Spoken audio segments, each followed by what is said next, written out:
Nico, obviously, the decision to retire was fueled by the intense pressure and didn't feel he could dig deep and continue going on. You've not only got the pressure of potentially fighting for championship, pressure to keep your seat. You've only got a 1-year contract. You've got to prove to the team in the world that you deserve the seat. How are you coping with that? How do you approach that situation, knowing that this is a season that could effectively make or break your career?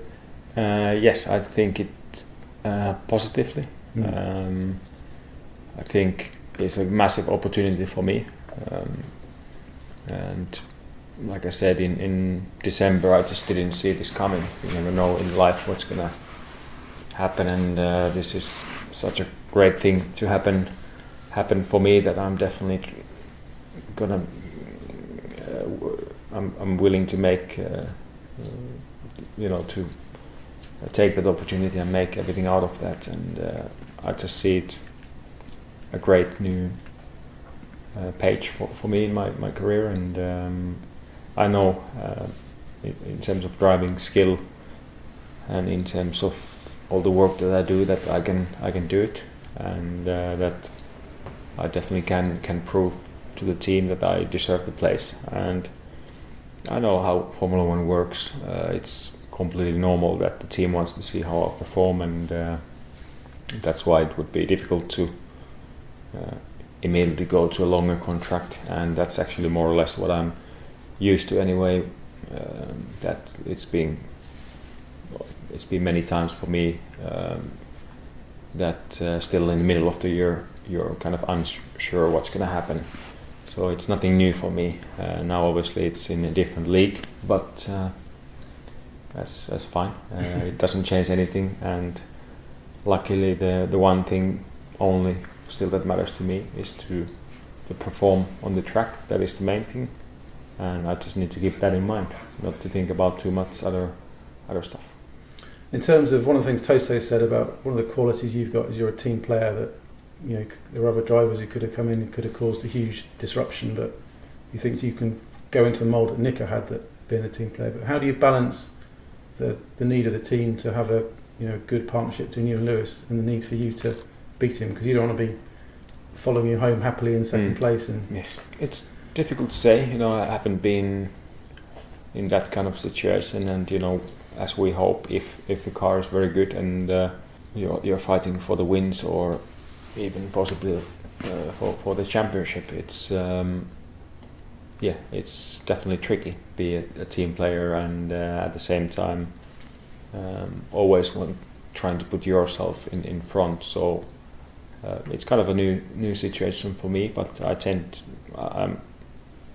the best for me is to carry on as I've always done. So I do everything for the team, but at the same time I have my own goals, and in Formula One you do need to be selfish if you want to win, and I think I have it. It is just depending really the situation and calculating what's best overall, but I believe we definitely can with Lewis to be able to race very hard but fair and respect each other. At least that's how I think that it is definitely possible. Have you observed kind of what happened between Nico and Lewis over the past kind of 3 years and the flashpoints, and have you thought through in your process how you would cope if you were on the kind of the receiving end of what Nico's faced at times? Yeah, for sure. It's they've had a tough battle and really tough times against each other. That's what happens when you're fighting for the wins, and it is. That's Formula One, and I don't think it's.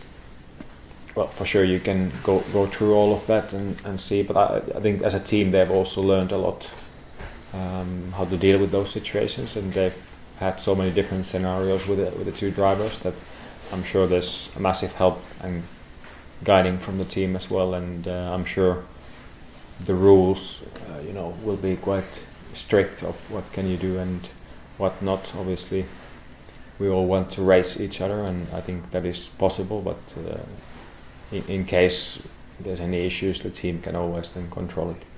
One of the kind of pressure points of your career was a few years ago when the Ferrari rumours kept coming. It was nothing you could control. It was all other people. It made life difficult between you and Williams, and kind of elements of trust between you. Have you learned from that environment, and do you think it'll help you better prepare for times when the media kind of spotlight's going to be on you, and there are going to be all these extra pressures from outside thrown at you? I think, every year in Formula 1 you learn something, and even these kind of things, it's there's many variables in Formula 1, and one can be outside distraction, and how to cope with that. And now I've been a couple of in tricky situations media wise, and that's I've got more experience from that. Obviously we will see when the season kicks off, and if there's going to be any dramas, we'll see. But I see no issues with that. I think I've learned a lot.